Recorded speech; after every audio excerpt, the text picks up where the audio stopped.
Hey, what's up, everybody? This is Daniel's son. I hope everybody in Fragrance Land is doing well today. I'm going old school today. As a matter of fact, I looked on YouTube a few minutes ago to see if anybody has done a fragrance review on this. And as far as I know, nobody has ever talked about this fragrance. This is called Navigator. This come out in 1996 by Hubagant. Um, which Houbigan's been around for a very, very long time. They're the first ones that come out with the true fougere, synthetic fougere, a long, long, long time ago. But this come out in 1996. Let me show you the bottle real quick. The fragrance inside is actually clear, but it's just the glass is tinted green. Um, a really weird design bottle. I guess it's unusual. I like unusual, but this is sort of tacky. The cap is extremely hard to come off. It's like a um, tin, like a thin metal cap. One of those old school cheap atomizers, but it actually does spray really well. But be careful if you ever get a bottle that looks like this because the atomizers are really cheap made and it's almost impossible to get the cap off. You have to like sort of like twist it and be really slow because if you don't, you'll break off the atomizer. Um, but since 1996, this has changed hands a few times.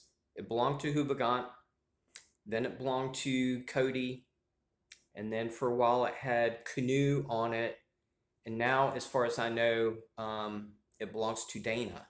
Dana and Canoe are sort of they're not really a high end fragrance house or anything. They're sort of a lower tier cosmetics slash fragrance house, I guess you would say. But as far as I know, Dana owns this now. The bottles now look a little bit different. The bottles are a little bit more modern. It has a little bit more better atomizer and caps on it now. This is more of the old school Dana Navigator that I have. I tried to find out what year this come out, what batch this was, but nothing comes up on the internet. So I have no idea how old this is. The juice smells pretty good, so I know it's not like really old or anything like that. But let me go ahead and give you the notes. These notes come from base notes that I'm getting ready to read. And I trust base notes a lot more than Fragrantica as far as the notes. But I still don't know how accurate these notes are because there's a lot of not a lot of information about this online. But here's what base notes has. Top notes: citrus, juniper, sun-dried linen accord. I guess that's supposed to be a made-up note that's supposed to smell like what your clothes smell like after you wash them and use a dryer sheet and then dry them out in the sun. I guess that's what that's supposed to smell like. Heart notes: lavender, nutmeg, patchouli. Base notes: woody, amber, vetiver, musks, sandalwood, and tonka bean. Now, I'll tell you what I get, especially from the very opening for about an hour and a half. This is exactly what I get, and this is what it smells like to me. The way it's blended, there's no way to pick out any notes. It's not blended very well. I think most of the notes in here are synthetic and it's not blended well. So you're not able to actually pick out any notes. I can sort of give you a general idea of what it smells like. I can tell you what some of the accords are, but not specific notes. To me, the first hour and a half, this smells like a typical, inexpensive men's masculine cologne from the 1980s. That's exactly what it smells like to me.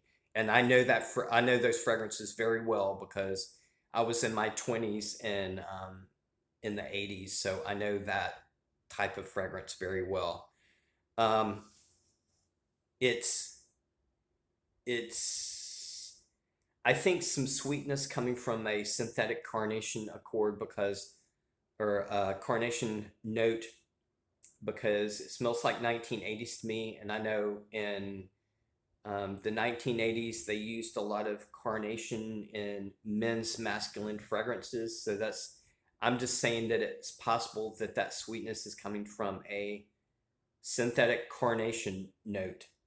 I get a spice accord, citrus accord, herb and green accord, um, some, well, actually, a lot of musk in the dry down.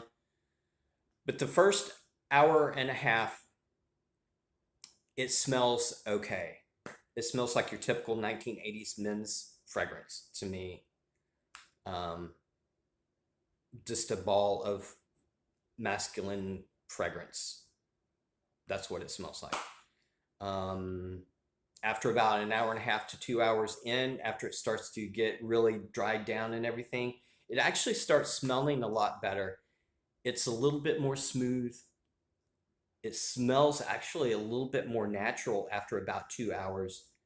It seems like it's a little bit less synthetic and a little bit more natural. Not that this smells natural at all, but it just smells better, smoother, a bit more well-rounded, a little bit more sophisticated, a little bit nicer. But it still has that general 1980s smell. It's just not quite as rough after about 2 hours. It smooths out, mellows out a lot more. The longevity on this is about 5.5, 6 hours. So it's okay. It's decent longevity, but it's nothing special, but it just smells okay. It smells like 1980s men's masculine fragrance to me. That's what it smells like. Even though this come out in 1996, it smells like it come from 1985. Very inexpensive fragrance.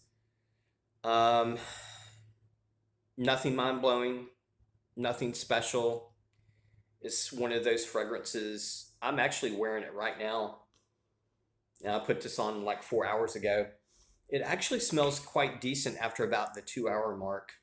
But it's just your typical men's masculine musk fragrance with some spices and herbs and green notes and blah, blah, blah. That's about it.